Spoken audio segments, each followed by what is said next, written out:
আমি উজনি অসম মুছলিম কল্যাণ পৰিষদৰ তৰফৰ পৰা অসমৰ ৰাইজক এটা কথা জনাব বিচাৰিছোঁ যে অসম ৰাজ্যিক নিৰ্বাচন আয়োগে তেওঁলোকে ষড়যন্ত্ৰমূলক আৰু পৰিকল্পিতভাৱে ভাৰতৰ আন ৰাজ্যৰ ভোটাৰক অসমলৈ আনি বিধানসভা নিৰ্বাচনত অংশগ্ৰহণ কৰাৰ এক পৰিকল্পনা যুগুত কৰিছে।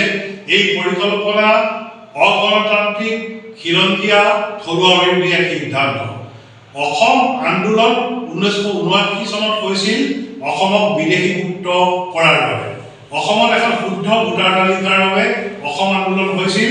বহিৰাগত আগ্ৰাসন ৰোধৰ বাবেও অসম আন্দোলন হৈছিল। কিন্তু 860 জন শ্বহীদ হ'ল, 10,000 আবাল বৃদ্ধ বনিতা ডেকা গাভৰু পংগু হৈ পৰিল। ঐতিহাসিক অসম চুক্তি আজিলৈ পৰ্যন্ত 40 বছৰে কাৰ্যকৰী নকৰিল।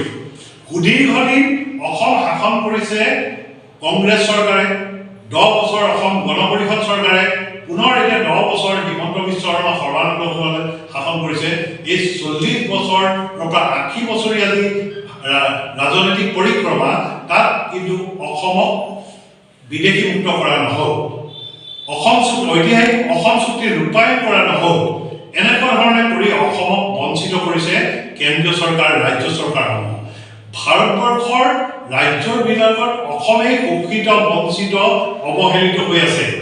ভাৰতবৰ্ষৰ ৰাইজৰ ভিতৰত বিভিন্ন ৰাজ্যৰ ভিতৰত Assam highly neglected part, Assam is a highly neglected part of India. British আৰ্হিৰে ভাৰত চৰকাৰে অসমৰ শোষণ প্ৰক্ৰিয়া অব্যাহত ৰাখিছে। অসমত উপনিৱেশিক শোষণ আৰু শাসন চলাই অহাৰ এক প্ৰক্ৰিয়া চলোৱা যেন আমাৰ অনুভৱ হৈছে। কাৰণ অসমৰ আজি 1.5 কোটি মানুহৰ ভোটাৰ থকাৰ পাছতো অতিৰিক্ত ভোটাৰ আমি অসমৰ ভাগ্য নিয়ন্ত্ৰণ হ'ব বিচৰা চৰকাৰক আমি ক'ব বিচাৰিছোঁ যে অসমৰ ৰাইজক ইমান প্ৰতাৰণা প্ৰবঞ্চনা নকৰিব।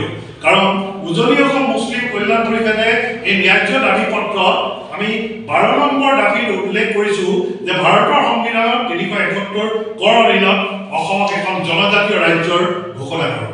আৰু তথাপিও তেওঁলোকে অসমৰ বিভিন্ন জাতি জনগোষ্ঠীসকলে অসমক জনজাতীয় ৰাজ্য, 6 জনগোষ্ঠী জনজাতিকৰণৰ দাবী কৰিছে যদিও চৰকাৰসমূহে ভূক্ষেপ কৰা নাই। কেৱল ৰাজনৈতিক নিৰ্বাচনৰ আগত কয়, পিছত তেওঁলোকে এই কথাষাৰ পাহৰি যায়। সেইকাৰণে অসমৰ ৰাইজক প্ৰতাৰণা প্ৰবঞ্চনা কৰিলে চৰকাৰৰ কিন্তু এইবাৰ নিৰ্বাচনত অসমৰ ৰাইজে উপযুক্ত প্ৰত্যুত্তৰ দিব। সেয়ে যাতে পৰিভ্ৰমী ভোটাৰ আনি অসমৰ ভোটাৰ তালিকাত অন্তৰ্ভুক্ত কৰি ভোটৰ যি পৰিৱেশ ৰচনা কৰি অসমক প্ৰবঞ্চনা কৰিব বিচাৰিছে, অসমৰ ৰাইজক থলগিৰি ৰাইজক প্ৰবঞ্চনা কৰিব বিচাৰিছে, যে সেই তেনে কাম নকৰিবৰ কাৰণে অসম ৰাজ্যিক নিৰ্বাচন আয়োগ আৰু কেন্দ্ৰীয় চৰকাৰক আমি উজনি অসম মুছলিম কল্যাণ পৰিষদৰ পৰা সকীয়াই দিছোঁ।